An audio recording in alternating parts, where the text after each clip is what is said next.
പത്തനംതിട്ട കോന്നിയിൽ വീടിന് തീപിടിച്ച യുവാവ് വെന്തു മരിച്ച സംഭവത്തിൽ വിശദാന്വേഷണത്തിന് പോലീസ് തയ്യാറെടുക്കുകയാണ്. ഇളകൊല്ലൂർ ലക്ഷം വീട് നഗറിൽ സോമൻ താമസിച്ചിരുന്ന വീടിനാണ് തീപിടിച്ചത്. കുടുംബാംഗങ്ങളിൽ ആരെങ്കിലും തീ വെച്ചതാണോ എന്ന സംശയവും ഇപ്പോൾ ബലപ്പെടുന്നുണ്ട്.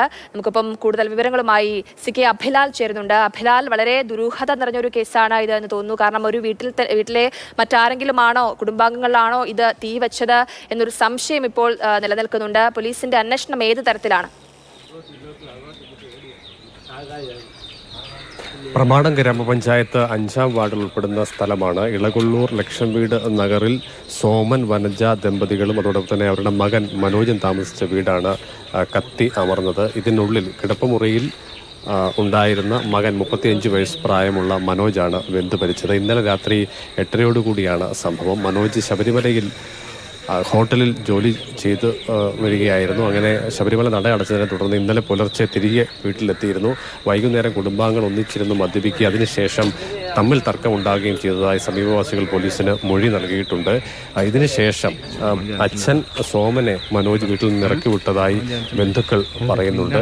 ചുരുക്കത്തിൽ കുടുംബ അന്തരീക്ഷം വളരെ മോശമായിരുന്നു എന്നുള്ളതാണ് ലഭ്യമാവുന്നത്. ഇവരെ ഇടയ്ക്കൊക്കെ തന്നെ മദ്യപിച്ച് കുടുംബാംഗങ്ങൾ തമ്മിൽ പ്രശ്നം ഉണ്ടാകാറുണ്ടായിരുന്നു. അങ്ങനെ സോമൻ വീട്ടിൽ നിന്ന് 7 മണിക്ക് പോകുന്നു. അതിനുശേഷം ഏറെക്കുറെ 8:30 വീടിന് തീ പിടിച്ചത്.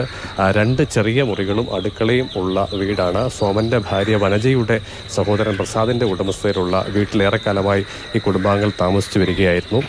ചുരുക്കത്തിൽ ഈ സംഭവത്തിലേക്ക് നയിച്ച കാരണം എന്താണ് എന്നത് സംബന്ധിച്ച് വ്യക്തത കുറവുണ്ട്.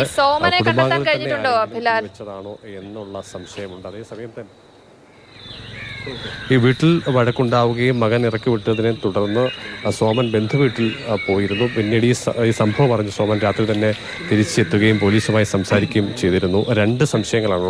ഒന്നുകിൽ കുടുംബാംഗങ്ങളിൽ ആരെങ്കിലും തന്നെ തീ വെച്ചു എന്നുള്ളതാണ് ഒന്നാമത്തേത്. മറ്റൊന്ന്, വനജയുടെ മൊഴി പ്രകാരം പറയുന്നത് പോലെ ഷോർട്ട് സർക്യൂട്ട് ഉണ്ടായിട്ടുണ്ടോ എന്നുള്ള വിഷയം കൂടി പോലീസ് പരിശോധിക്കുന്നുണ്ട്.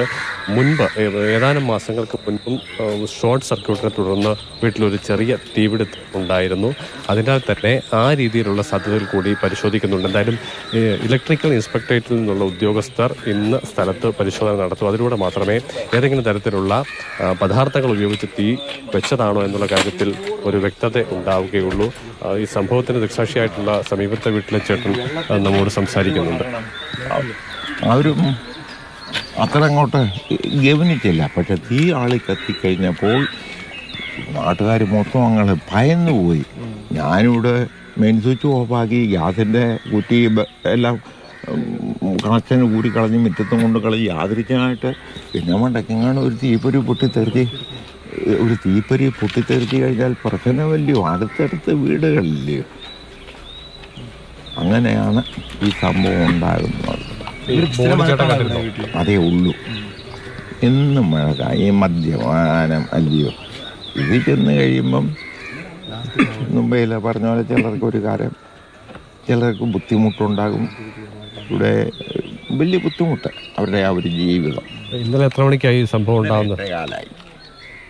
ചേട്ടൻ എങ്ങനെ അറിയുന്നത്? ഈ സൗണ്ട് കേട്ട് മോള് ഒരു 8 മണി കഴിഞ്ഞപ്പോൾ ഈ പാത്രം കഴുകാനോ ഏതാണ്ട് അങ്ങോട്ട് ഇറങ്ങിയ കൂട്ടത്തില് ഈ മുറിക്കകത്തൊരു തീപിടുത്തം പോലെ കണ്ടു, ഒരു ചുവപ്പ് കളറില്.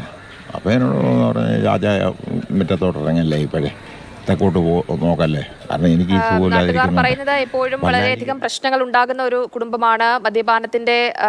മദ്യപിച്ചവർ എപ്പോഴും വഴക്കുണ്ടാക്കാറുണ്ട് എന്ന തരത്തിലുള്ള കാര്യങ്ങളൊക്കെയാണ് പറയുന്നത്. പക്ഷേ ഇപ്പോൾ ഈ തീപിടുത്തത്തിന്റെ പിന്നിൽ എന്താണ് എന്നുള്ള കാര്യത്തിൽ കൂടുതൽ വ്യക്തത വരേണ്ടതുണ്ട്. കുടുംബാംഗങ്ങളിൽ ആരെങ്കിലും തീ വെച്ചതാണോ അതോ ഷോർട്ട് സർക്യൂട്ട് ആണോ എന്ന കാര്യത്തിലൊക്കെ വ്യക്തത വരേണ്ടതുണ്ട്.